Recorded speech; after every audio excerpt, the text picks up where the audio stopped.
안녕하세요. 한숨만 나오는 일을 겪은 30대 후반의 여성입니다. 어린 시절 힘들게 살아온 제가 결혼을 하고도 이렇게 답답하고 짜증나는 일을 겪게 될 줄은 결혼식을 올릴 때는 왜 미처 몰랐는지 모르겠어요. 다른 사람들처럼 알콩달콩 잘 살 거라고 생각했지만 결코 그게 쉽지 않다는 것을 알아버렸죠.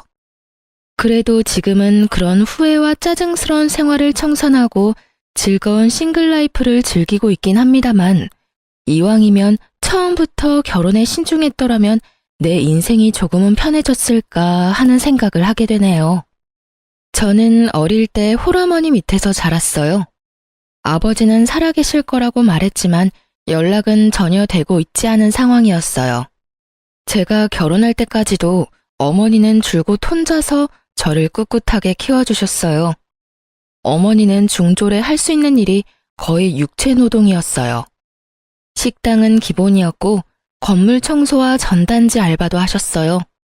어린 마음에 그런 어머니가 부끄러울 법도 했지만 저는 그런 마음을 가질 수 없었어요. 어머니가 버는 얼마 안 되는 돈의 대부분이 제게 쓰여진다는 걸 알고 있었으니까요. 그래서 저는 어머니를 깊이 존경하고 있었어요.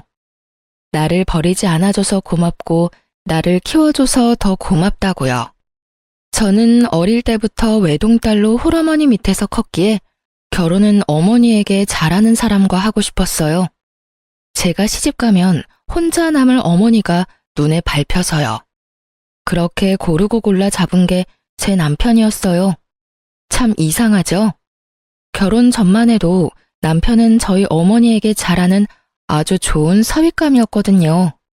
함께 식사도 하러 가고 선물도 드리고, 지금 생각해보면 제 환심을 사고 싶어서 그런 일을 한 것 같은데 그런 모습에 마음을 열고 결혼까지 하게 됐으니 저는 솔직히 이때 남편의 그런 모습에 속은 것이 지금까지도 속이 쓰릴 지경이에요. 결혼 직후에는 남편도 여전히 제 어머니께 잘해줬어요. 신경도 많이, 아니, 다른 사위들이 하는 만큼 썼고요. 그런데 시모가 첫 단추를 아주 잘못 끼우더군요. 결혼식을 하고 나서 시모가 제게 그러더라고요. 솔직히 홀어머니 밑에서 컸다고 너 무시하려는 건 아니지만 어디 가서 좋은 소리 들을 만한 일은 아니라는 거 알지? 근데 나는 그런 거 다 이해할 수 있어. 솔직히 친정 빵빵하다고 시댁 무시하는 며느리도 요새 많잖니.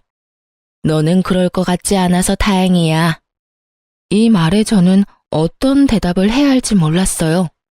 칭찬처럼 보였지만 절대 칭찬은 아닌, 속에는 비꼬는 말이 있는 것 같은 아주 기분 나쁜 말이었으니까요. 그런데 시모는 웃고 있었어요. 그 이유는 곧 알 수 있었죠.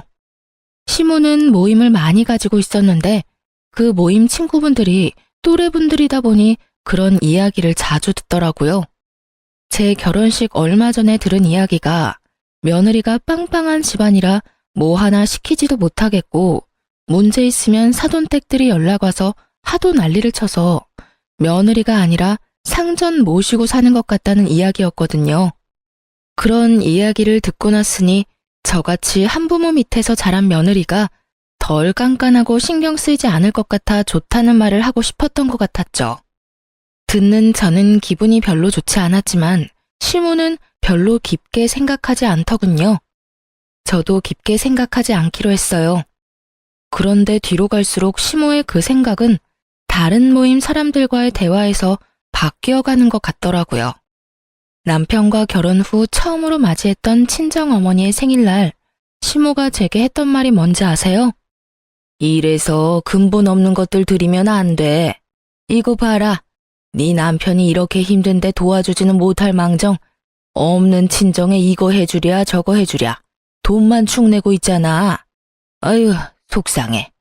내가 이런 것도 며느리라고 드려서는. 친정엄마 생일에 용돈 50만 원 드리고 폰 바꿔드렸다고 제가 들은 소리였어요. 더 열받는 건 제가 드린 용돈도 폰 바꾼 돈도 다 제가 벌어서 드린 거라는 점이었어요. 남편 돈 하나도 쓴 적도 없고 남편 놈은 하나도 해주지 않았는데 제가 그런 말을 듣고 있으려니 정말 화가 났어요. 그래도 참았어요. 친정 어머니에게 이런 모습 보여주고 싶지 않았거든요. 잘 사는 모습만 보여주고 싶었던지라 그런 말을 들으면서도 친정엄마 생각에 꾹 참았어요.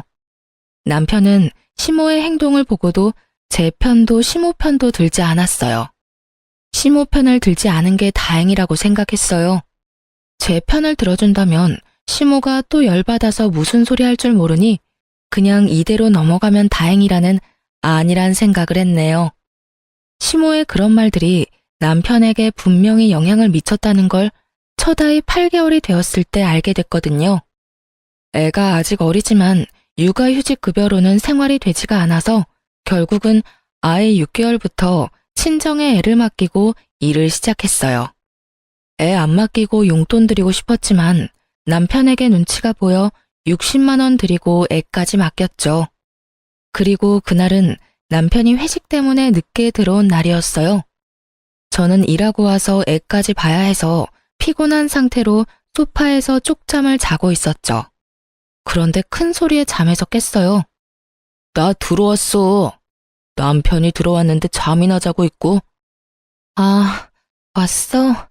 애가 잠을 못 이뤄서 옆에 있다가 쪽잠 들었네. 내가 이래서 집에 들어오기 짜증나.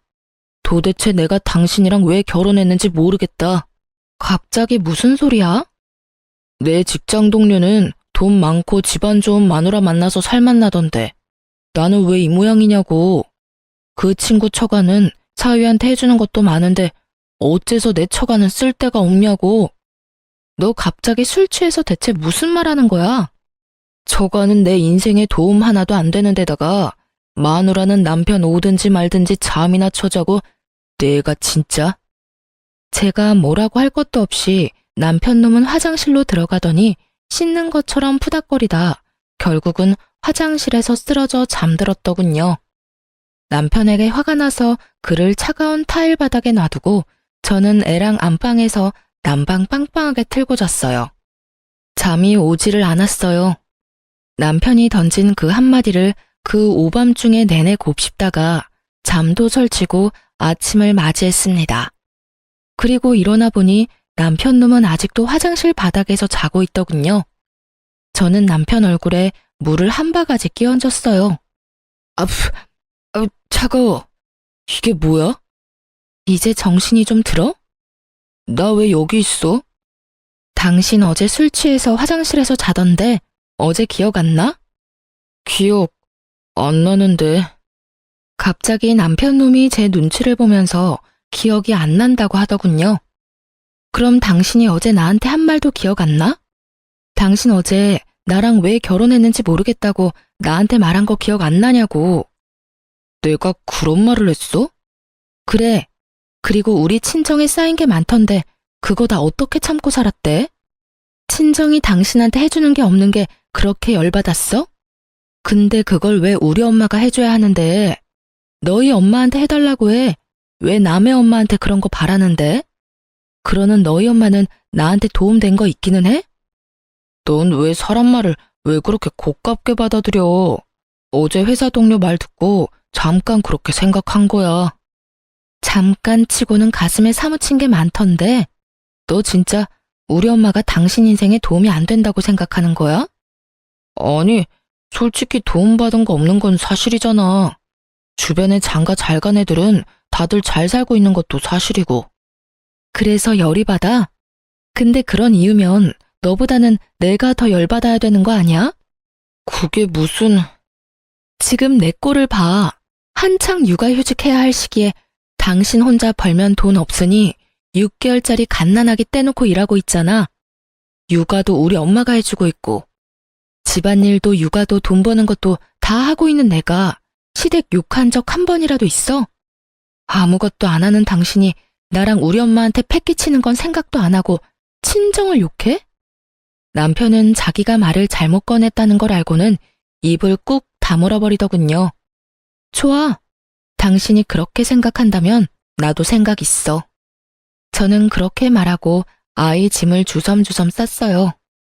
뭐 하는 거야? 불안했는지 남편이 묻더군요.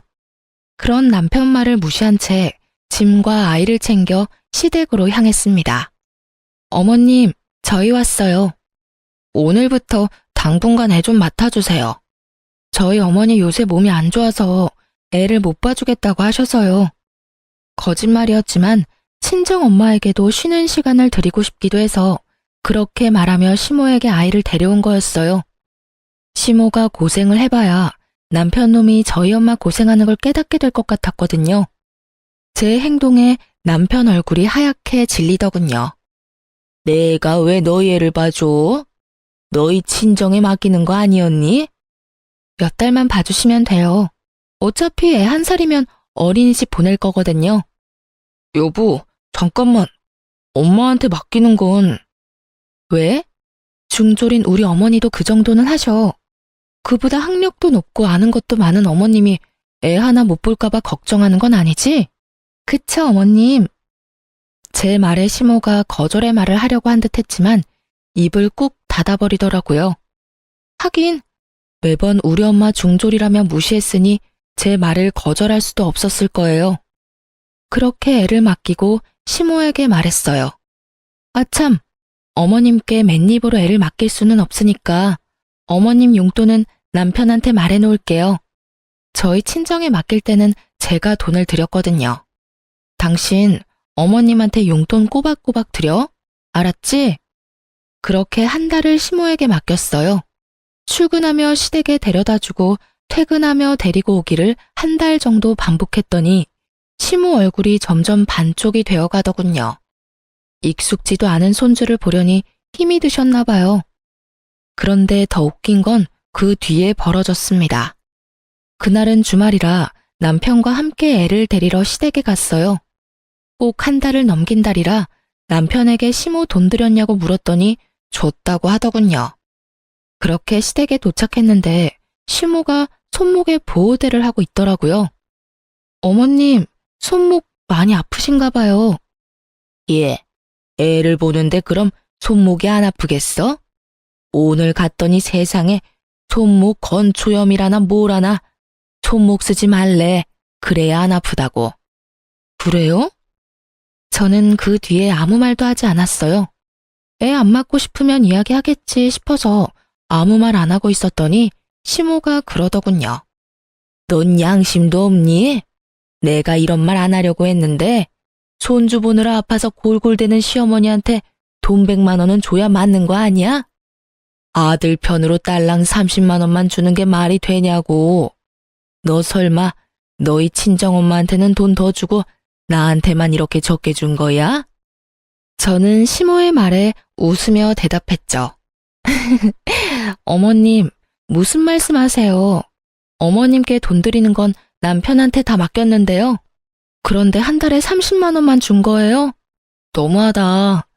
그래도 저는 친정엄마한테 60만 원은 드렸거든요. 솔직하게 말해서 100만 원 정도 드리고 싶었는데 남편도 보태줄 생각 없어 보였고 제 능력도 안 돼서 그냥 60만 원만 보내드렸는데 제 말을 듣던 시모 얼굴이 완전 귀신처럼 구겨지더니 남편을 향해 막말을 퍼붓더라고요. 야, 너는 엄마가 이렇게 고생하는데 꼴랑 30만 원으로 퉁치려고 했어? 네 장모도 그 배는 봤는데 네가 이러고도 내 자식이냐? 응? 엄마는 손주 봐주면서 무슨 돈을 그만큼 바래요. 솔직히 우리 집 주머니 사정 다 알면서 맨날 돈돈거리고. 그냥 좀 봐주면 안 돼요? 어차피 할 일도 없이 맨날 모임만 다니잖아.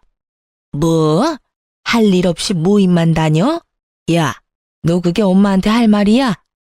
너희 집 일은 너희끼리 해결해야지 왜 여기 와서 난리야? 엄마가 무슨 식모야? 베이비시터야? 왜 내가 너희 집 애를 봐줘? 결국 시모에게 탈탈 털린 남편을 두고 제가 수습했어요. 어머님, 많이 안 좋으시면 그냥 다시 데려가서 친정에 맡길게요. 남편이 30만 원도 주기 싫은 모양이네요. 제가 봐도 30만 원은 좀 너무한 것 같은데 100만 원까지는 드릴 수도 없어서요. 다음 달부터는 저희 어머니한테 맡길 테니까 편하게 일 보세요. 그렇게 말하고 돌아오는 차 안에서 남편이 제게 말하더군요. 다음 달부터는 장모님한테 맡기는 거 맞지? 어머님이 애 안 봐주신다니 어쩔 수 없잖아. 그럼 내가 또 육아휴직이라도 쓸까? 그건 안 되지. 이제 잘 알겠지? 애 봐주는 거 당연한 거 아니야. 어머님이 한 달 만에 나가 떨어진 거 우리 엄마는 군소리도 없이 해줬어. 당신한테 도움이 되는 게 직업적인 거라면 우리 엄마도 당신 엄마도 도움 안 되는 건 당연한 거고. 그러니까 앞으로 우리 엄마에 대해 그딴 헛소리하면 정말로 가만 안 둘 거야. 알았어? 그래, 미안해. 미안한 의미로 이번 달부터 장모님한테 애 맡길 때 내는 용돈은 나도 조금 추가해서 드릴게. 그러면 됐지? 남편의 화해의 제스처를 받고 저는 화를 풀기로 했어요. 그렇지만 마음까지 다 풀어낸 건 아니었죠. 남편이 그렇게 생각하고 있다는 것만으로 굉장히 기분이 더러웠거든요. 속마음을 이런 식으로 알게 되니 남편이 다르게 보일 수밖에 없더라고요. 그렇게 그 일은 마무리가 됐어요. 그 일 뒤로 저는 어머니에게 더 마음을 쓰며 자주 만났어요.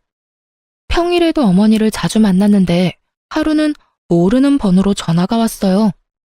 저는 원래 모르는 번호는 잘 받지 않기 때문에 별 생각 없이 받지 않았는데 몇 번이나 똑같은 전화번호로 전화가 오니 이상하더라고요.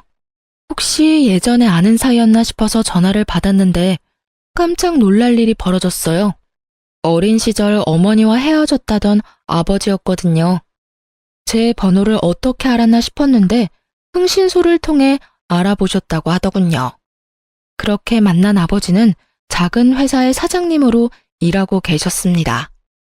아버지는 홀로 힘들게 살아오신 어머니를 애틋하게 생각하시며 어떤 형태로든 도움을 주고 싶어 하셨어요. 저는 아버지에게 가정이 있으면 그냥 여기까지만 하자고 말했지만 아버지는 그 뒤로 가정을 만든 적이 없었다고 하시더라고요. 그 이야기를 듣는데 어찌나 마음이 아픈지 아버지는 매달 제게 80만 원씩 보내주며 어머니에게 드리라고 하더군요. 저는 직접 드리라고 말했지만 아버지는 아직 어머니를 볼 용기가 없다고 하셨어요. 그래서 아버지와 정기적으로 만나 밥도 먹고 아버지가 주는 돈을 제가 받아 어머니에게 드리게 됐어요. 그리고 어머니와 아버지가 만나면 아버지를 남편에게 정식으로 소개시켜줘야겠다고 생각하고 있었어요. 그렇게 아버지와 만나고 5달쯤 지났을 때였어요. 집에 돌아오니 남편이 저보다 먼저 와 있더군요.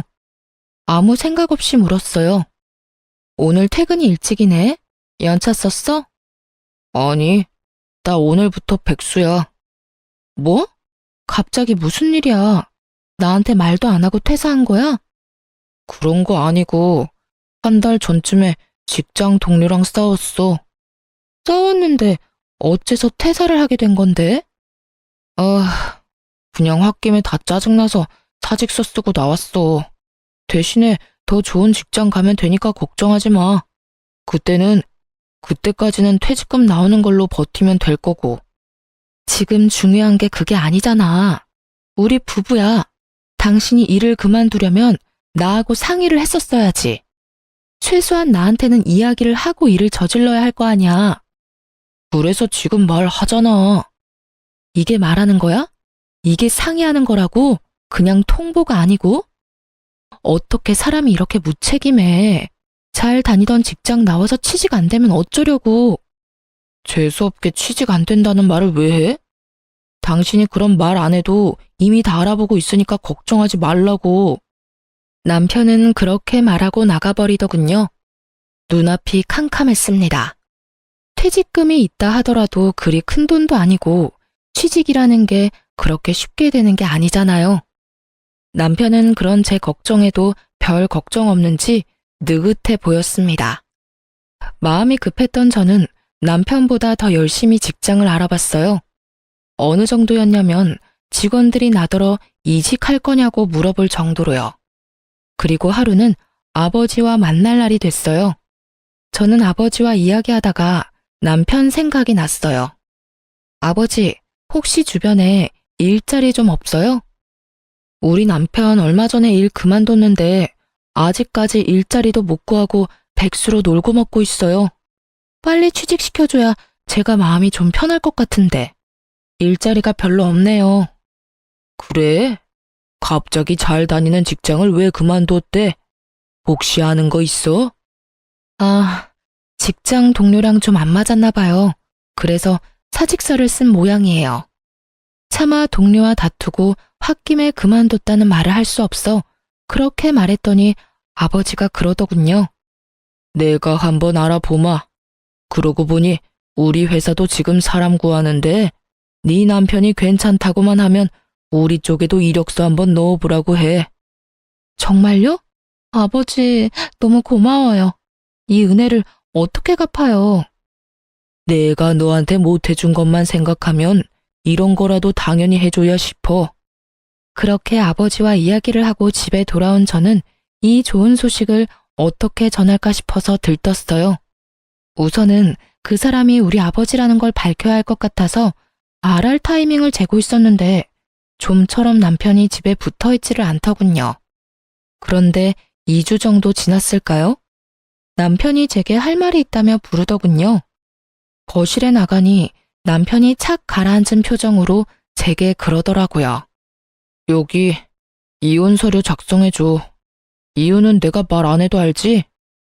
뜬금없는 이혼 서류에 제가 당황해서 물었죠. 이혼?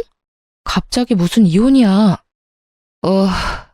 나 다 아니까 모르는 척 하지 말고. 그러니까 이게 뭐냐고.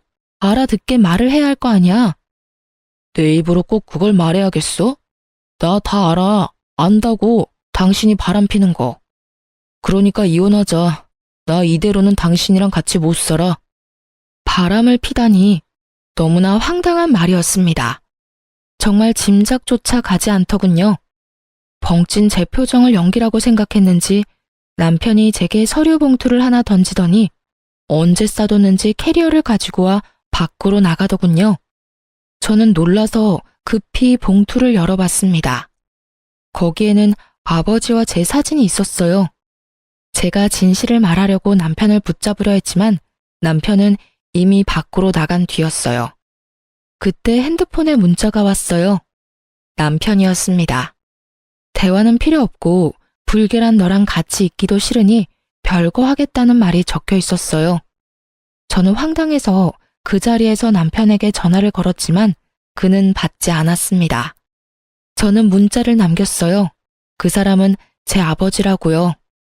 그렇지만 남편은 읽지도 않고 다 씹어버리더군요. 수상한 냄새가 났어요. 제가 정말로 바람을 폈더라도 남편이 이렇게 빠르게 대처할 수 있을 리가 없는데 뭔가 너무 일사천리로 일이 진행되는 것 같았거든요. 그래서 저도 남편을 몰래 뒷조사하기로 했어요. 흥신소를 통해서 알아보니 역시나 남편이 바람을 피고 있었더군요. 게다가 저를 유책 배우자로 만들기 위해서 이런 짓을 벌였다는 걸 알게 됐어요. 그 사실을 들었을 때는 분노로 화를 참을 수 없어 뭐라도 남편에게 퍼붓고 싶었는데 연락조차 되질 않으니 점점 더 열이 받았죠. 그때 시모에게서 연락이 왔어요. 네가 감히 우리 아들을 놔두고 바람을 펴? 여태 도움도 안 된 것이 뭐라고 다른 놈이랑 붙어 먹어? 근본 없는 것. 불쌍해서 집안에 들여줬더니 사람 얼굴에 이렇게 먹칠을 해? 이것도 다 그 잘난 친정엄마한테서 배운 거냐? 어디서 못 배운 티를 이런 식으로 내? 아들이 참으라고 하는데 너무 열받아서 한마디 해야 할 것 같아서 전화했다.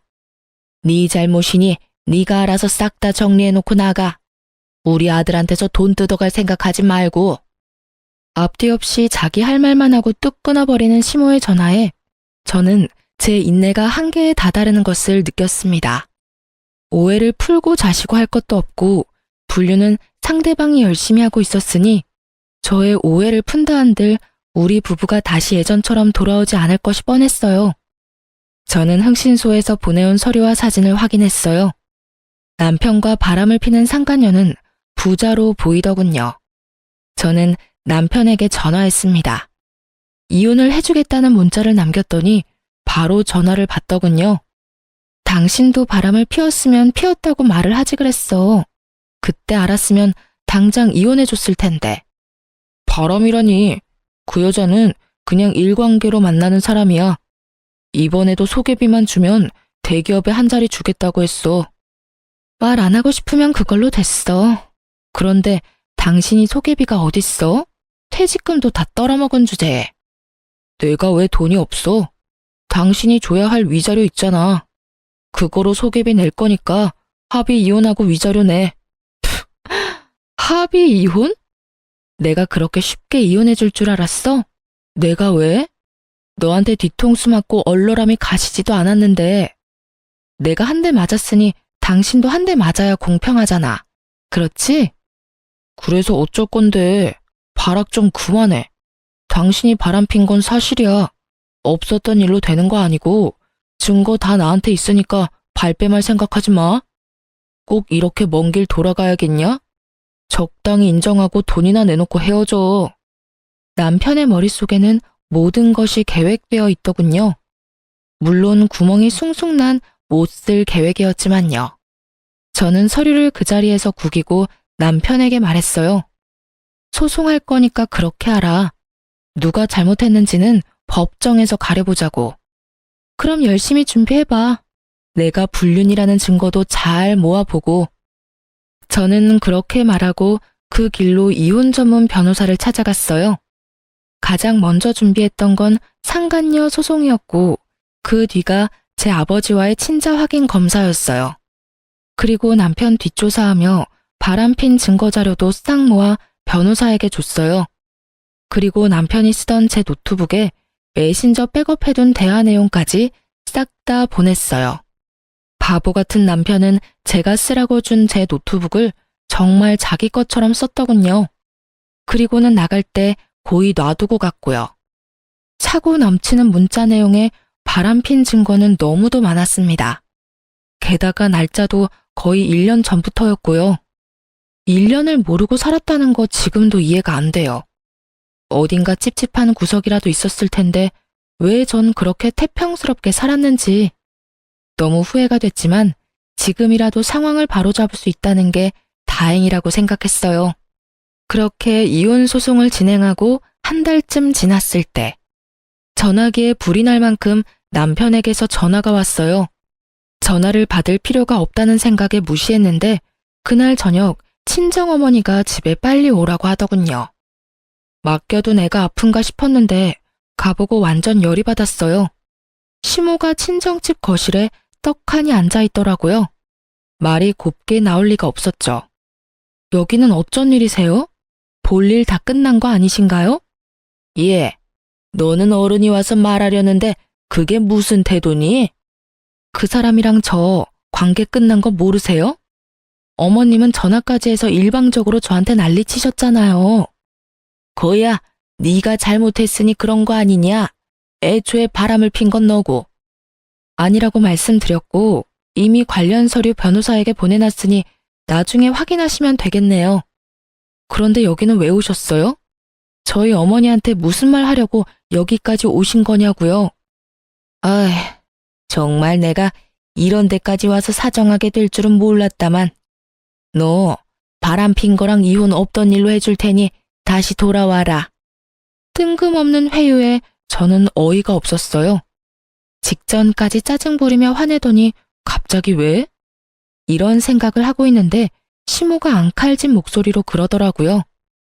아들이 너한테 그렇게 심하게 한 건 다 사기당해서 그런 거야. 대기업 취직시켜준다는 사람한테 홀라당 속아서 소개비를 줬다고 하지 뭐냐. 돈 주고 나니 연락도 안 되고 없는 번호라고 하니. 너도 당당할 거 하나 없으니 둘이서 완만히 이야기해서 이혼 없던 걸로 해. 웃겼어요. 다시는 안 볼 것처럼 모진 말을 다 쏟아내더니 자기 아들 사기당해서 힘들게 살 거 생각하니 안면 몰수하고 여기까지 온 시모 처지가요. 그 사람이 사기당한 거랑 저랑 무슨 상관이에요. 사기꾼 신고하고 지금이라도 취직해서 열심히 돈 벌면 될 일 아닌가요? 그게 그렇게 쉬운 일이면 너한테 오지도 않았어. 아들이 대출받아서 소개비를 줬으니 어떡하냐. 부부가 같이 갚아야지. 퇴사를 했는데 대출을 했다고요? 사금융에서 빌린 모양인데 원래는 너한테 위자료 받아서 갚을 생각이었다고 하더라. 어차피 너도 이혼하면 위자료 내야 하잖아. 그러지 말고 그냥 이혼하지 말고 둘이서 갚아. 제 자식 발등에 불 떨어졌다고 남의 자식한테 그 불을 끄라고 하다니. 정말 다시 생각해도 상종 못할 인간이더군요.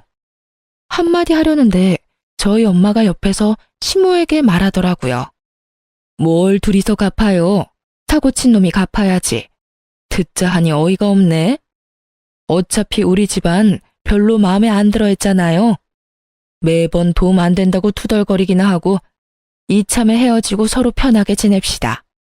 이미 빈정 다 상하고 서로 상처 줄 만큼 줬는데 뭘 더 이어보려고 구차하게 여기까지 찾아와요?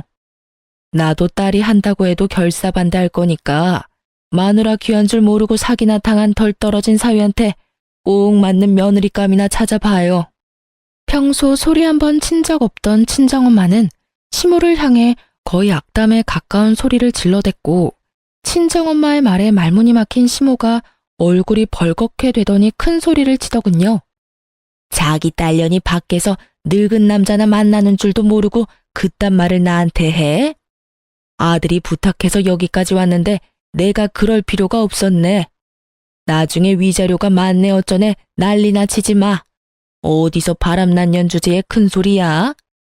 위자료는 그쪽이나 걱정하세요.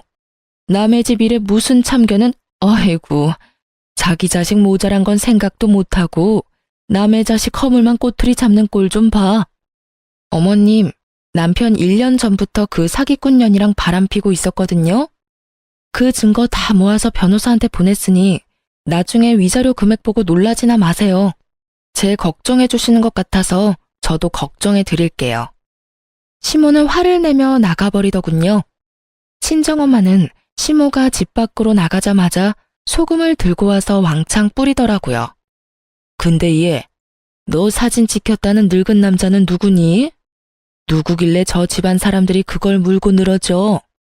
저는 지금이 어머니에게 말할 타이밍이라는 걸 알았어요. 저는 가지고 있던 사진을 내밀었죠. 사진을 보던 어머니가 깜짝 놀라는 걸 봤어요. 얼굴을 알아보시더군요. 예, 이 사람... 맞아, 아버지. 엄마를 찾고 있으셨나 보더라고. 그 와중에 나를 알게 되고 나한테 연락 왔었어. 그리고 내가 애 볼 때 주는 돈 말고 따로 매달 주던 돈 있잖아. 사실은 그것도 아버지가 드리라고 해서 드린 거야. 어머니는 제 말에 눈물만 흘리셨죠. 두 분이 헤어진 게 할머니 때문이었다고 하더라고요. 어머니를 마음에 들어하지 않던 친할머니가 아버지 안 계실 때 어머니를 강제로 쫓아냈다고요. 이제 와서 어머니를 찾은 건 그 할머니가 돌아가셨기 때문이라고 하셨어요. 그럼 잠깐만. 네 남편은 지금 너희 아버지를 너랑 바람핀 사람으로 오해한 거니? 응. 근데 오해를 풀 생각은 없어. 그 사람 1년 전부터 바람피고 있었거든. 아마 나를 유책 배우자로 만들려고 내 뒷조사한 것 같아.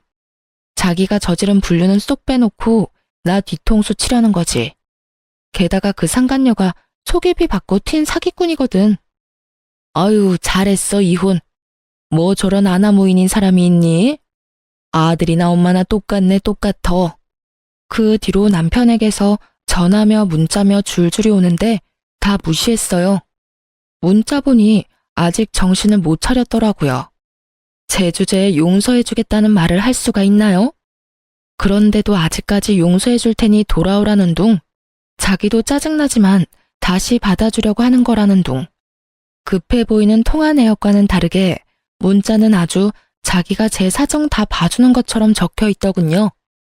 하나하나 받아줄 생각도 없고 변호사 통화면 깔끔하니 가만뒀어요. 그런데 그 다음에 오는 문자가 점점 바뀌더라고요. 한 번만 용서해달라. 내가 잘못했다. 그 사람이 당신 아버지인지 정말 몰랐다. 그래도 연락을 받아주지 않았더니 별거하러 나간 놈이 애 어린이집 하원 시간에 맞춰 애를 픽업해서 저를 기다리고 있더군요. 제가 연락을 받지 않으니 이런 방법을 쓴 것 같았어요.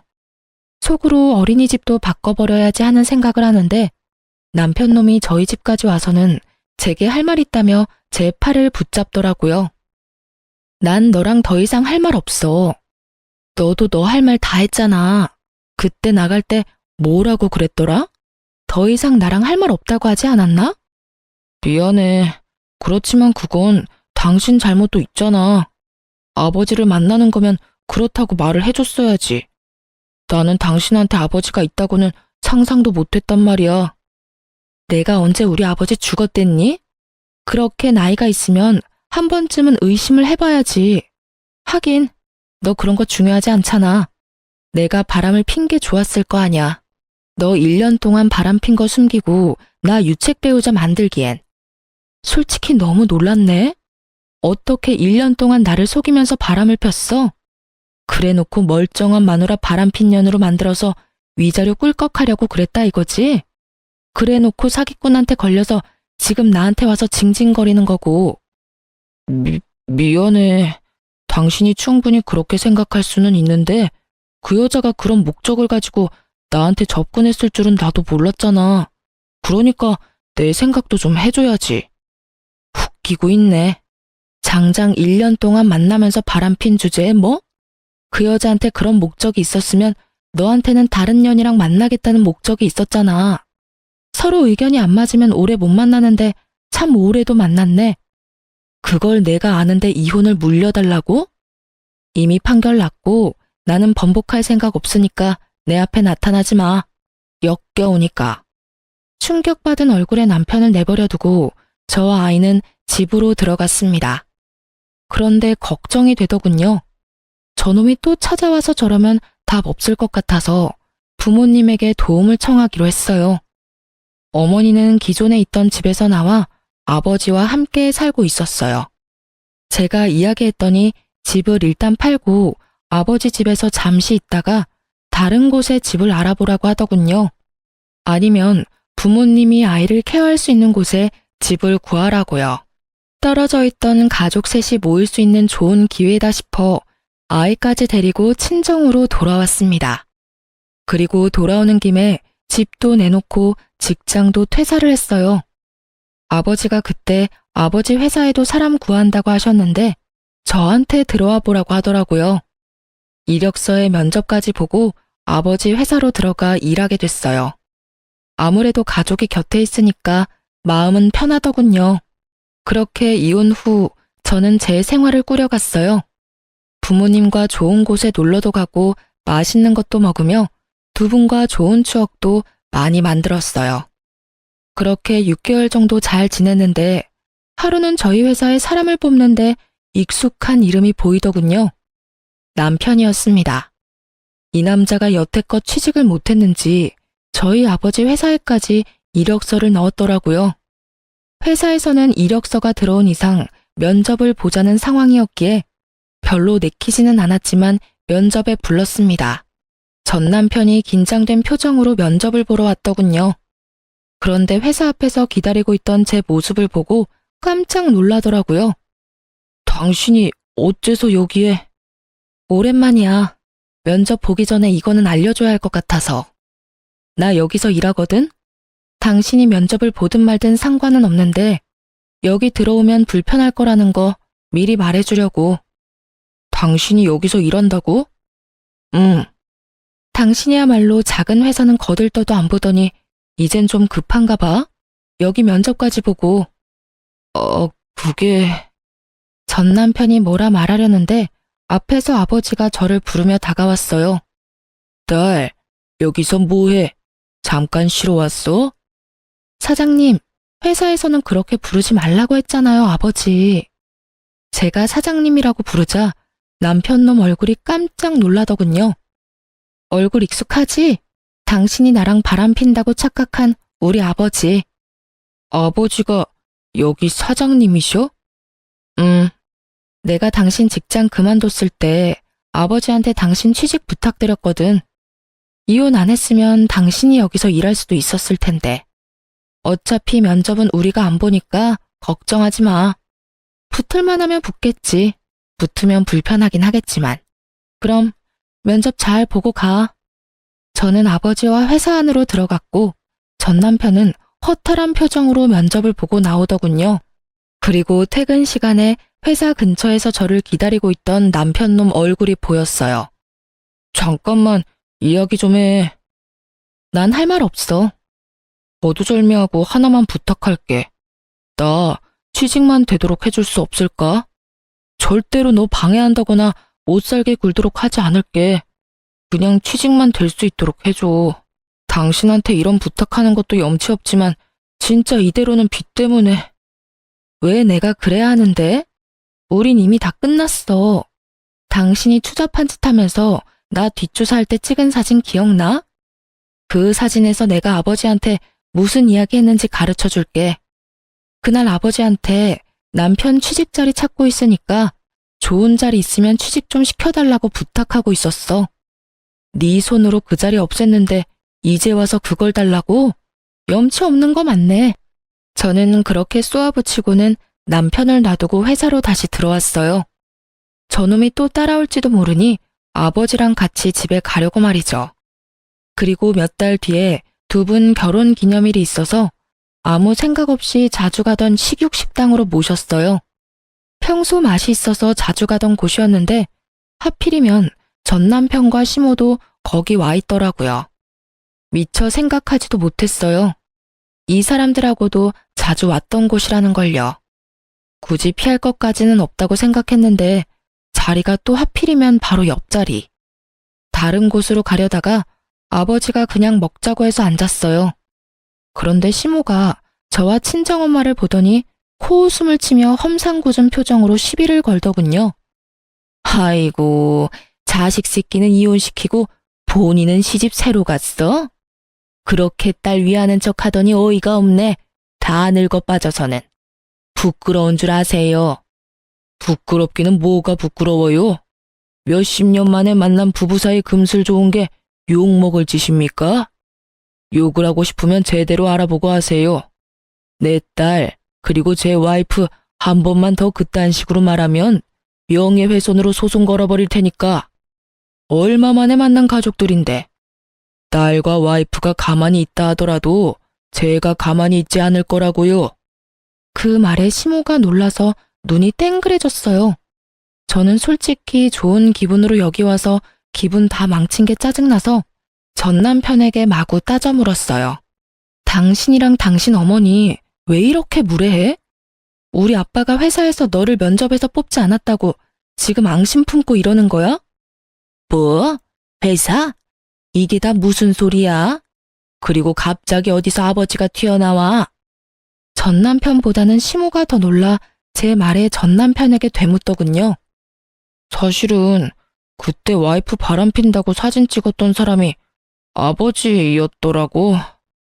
그리고 얼마 전에 이력서 낸 회사 사장님이 저 아버지시고.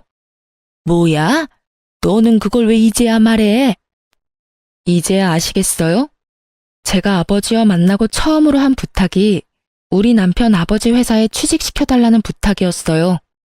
그런데 아버지와 찍은 사진 덜렁 가지고 와서는 더러워서 같이 못 사느니 네가 할 말이 있기는 하냐느니 그딴 소리 찍찍 해대면서 나 천하의 몹쓸년으로 만들었잖아요. 그런데 보시라고요. 바람은 누가 폈는데? 이 사람이 처음부터 그런 꽃뱀한테 넘어가지만 않았으면 우리 아버지 회사 이어받을 사람은 이 사람이었을지도 모르죠. 매번 친정이 도움 하나 안 된다며 둘이서 쌍으로 저희 친정 욕했죠.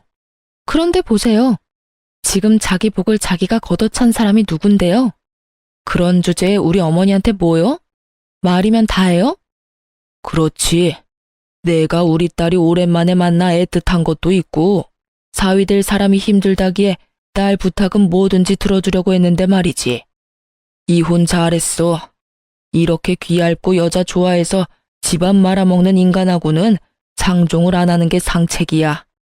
이런 사람을 회사에 들였다가 회사 말아먹었으면 어쩔 뻔했냐? 지금 하는 것만 봐도 봐라. 자기 무덤 자기가 파놓은 놈에 교양 없이 다른 사람 집안 사정을 약점 삼아서 천박한 말이나 해대는 어머니에 이런 집안이랑 사돈이라 그러면 어디 가서 욕 얻어먹어. 잘했어. 어디서 남의 마누라한테 늙어 빠져서 시집을 갔다는 말을 해. 그쪽이야말로 늙어 빠져서는 직장도 못 구하고 빌빌대는 자식 뒷바라지나 하며 사는 주제에 아버지의 차가운 말에 시모와 전 남편은 꿀먹은 벙어리가 돼서는 식사도 안 하고 자리를 뜨더군요. 그러게 있을 때 잘할 것이지 왜 이제와 후회를 해요? 거기다 시모는 반성이라고는 모른 채 다른 사람을 조롱하기까지 하고 마지막에 아버지가 화내주셔서 속 시원하게 확실히 악연을 끊어버렸네요. 앞으로는 우연이라도 만나지 않도록 조심 또 조심할 생각이에요. 만나면 이렇게 쓸데없이 기력이 소모되니 안 보는 게 서로를 위해 좋은 일이죠. 그래도 자기들이 얼마나 멍청한 짓을 했는지 알려줄 수 있어서 그 식사 자리는 참 속 시원한 자리였긴 했어요. 솔직히 친정 고마운 줄 모르고 불평 불만 쏟아낼 때 이혼을 생각했어야 했는데 그땐 아이를 키우느라 남편이 바람 피우고 있을 줄은 꿈에도 몰랐죠. 지나고 보면 아이에는 관심도 없었고 오로지 친정 재산에 목숨 매는 놈이었다는 걸 못 알아봤던 제가 한심하네요. 아버지가 잘 풀렸으니 더 이상 후회는 하지 말라고 하시는데요. 다 저를 걱정해서 해주는 말씀이겠죠. 이혼하고 힘든 건 항상 더 빨리 이혼하지 못했음에 대한 후회인 것 같아요. 이제라도 늦게 만난 우리 아버지와 더 소중한 시간 보내려고 매일같이 다짐하고 있답니다. 글 쓰다 보니 길어지네요. 지금까지 긴 사연 읽어주셔서 감사합니다. 오늘도 좋은 하루 되세요.